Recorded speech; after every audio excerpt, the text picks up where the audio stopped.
LifeLine. Good morning. Today, I want to start off by telling you the story of two patients on the transplant waiting list for a new liver, both 53 and living in New York, John and Frank. Now, John had been on the wait list for over 10 years, and after a decade, his condition had gotten so bad that he couldn't even remember his own name or the names of his children. But he still wasn't sick enough to receive a new liver in New York, where there are thousands of patients vying for the same scarce livers. Unfortunately, John never got the liver that he needed, and he died of liver failure on his 53rd birthday. Now, miles away, Frank, also age 53, had been on the wait list for a new liver in New York for the past 4 years, and he also needed a new kidney.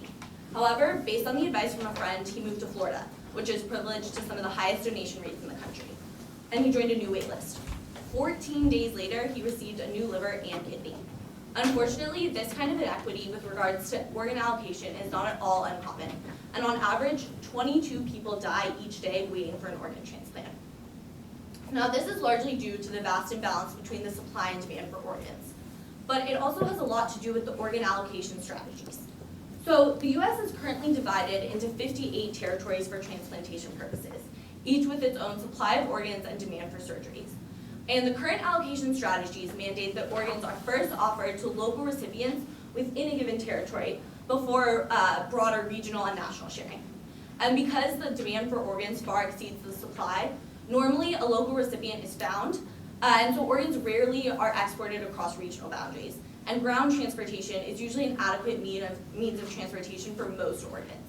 However, as we've seen, this system leads to vast geographic disparities with regards to the supply and demand of organs, and this can have serious consequences for patients on the wait list. And because of this, there's a large movement to change, redistrict, or even altogether eliminate these geographic boundaries that play a role in organ allocation. And this would have a serious impact on the transportation strategies used to move these organs. If current proposals were adopted, the use of aircrafts for organ transportation would need to substantially increase in order to accommodate the much higher frequency of organs moving much larger distances. So our project seeks to evaluate these transportation strategies that would address this new landscape of nationalized broader organ allocation. So I now want to hand it off to Riyadh, who will tell you about our project. Thank you, Maddie. So our project is LifeLine. My name is Riyadh, and I'm joined today by Manolis, Maddie, and David. And our project aims to optimize the organ transportation system in the US. So given the changes that Maddie mentioned, our project aims to generate a realistic, dynamic, and optimized organ transportation model, which helps evaluate the use of the AW9 tilt rotor in organ transportation. Due to the complexities of the system, we have many stakeholders in our project. Our corporate stakeholders include aircraft operators and aircraft manufacturers, such as AgustaWestland. Our nonprofit stakeholders include transplant centers and organ procurement networks, such as Gift of Life. And our other stakeholders include patients, the medical community, and UNOS. So our main partner for this project is AgustaWestland, which is an aircraft design and manufacturing company with an assembly line in northeast of Philadelphia.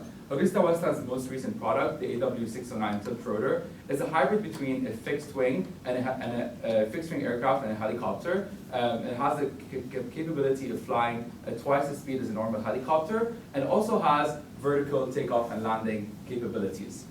So we designed a model that simulates the transportation of organs from the donor hospital to the recipient hospital, while taking into account all the complexities, all the logistical complexities that are inherent in the actual system. So for example, we have the cold ischemia time, which is the time an organ can be outside of the body. Another constraint is the location of transplant centers, which also matters because not all hospitals can do all sorts of transplants. So we designed this model that satisfies a set of transport requests while also satisfying all of our constraints. I'm going to hand it off to Manolis now, who's going to explain our model. Thank you, Riyadh. So our model assumes that only one vehicle is required and is used to maximize the completed request. And we created a MATLAB algorithm that runs those specific inputs. So the first set of inputs is the organ data, which includes the origin and destination transplant centers, the earliest pickup time, and latest delivery time for a specific organ. It also includes specifications for a helicopter, a tilt rotor, and a fixed wing jet. So after putting these inputs into the model, this model outputs basically maximizes the number of requests completed and schedules the routes, as I'm going to show you in a bit. So as you can see here, the blue dots represent the transplant centers in this region, and the red lines represents the completed requests. So as we increase the speed, eventually reaching the speed of a tilt rotor, we see that there's not only more requests completed, but also we can complete requests that are actually at a further distance than before. So, however, in reality, we saw that there's a huge discrepancy between the supply and the demand. So given this very limited supply and huge demand, we had to develop an alternative design that would actually take into account this realistic constraint that actually all requests are completed at all times. So what we did is we created this alternative design that basically outputs the number of helicopters and fixed wings required to complete a specific set of requests versus the number of tilt rotors that are required to complete the same number of requests. So essentially, all in all, we considered two models. The first one proves and shows that a single tilt rotor can complete more requests than a single helicopter. And the second one elaborates on that and expands and shows to you that a smaller fleet of tilt rotors is required to complete the same number of requests. Therefore, the system is more efficient and the organs are transported in a more time-efficient manner. So I will now hand it off to David, who will wrap this presentation up by talking to you about our challenges. Thank you, Madeline. So a major aspect of our project was gaining a comprehensive understanding of what the allocation and transportation systems, both in terms of their logistical complexity and interdependence. Furthermore, as we're dealing with a real-world system, we needed to implement realistic constraints and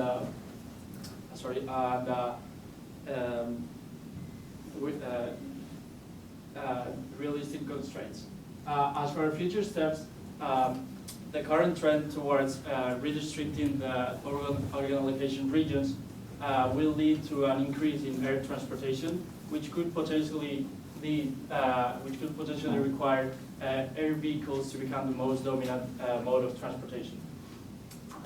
This represents a huge opportunity for the LifeLine team in order to optimize the organ transportation system. Thank you all for your attention, and we look forward to seeing you later during our meeting.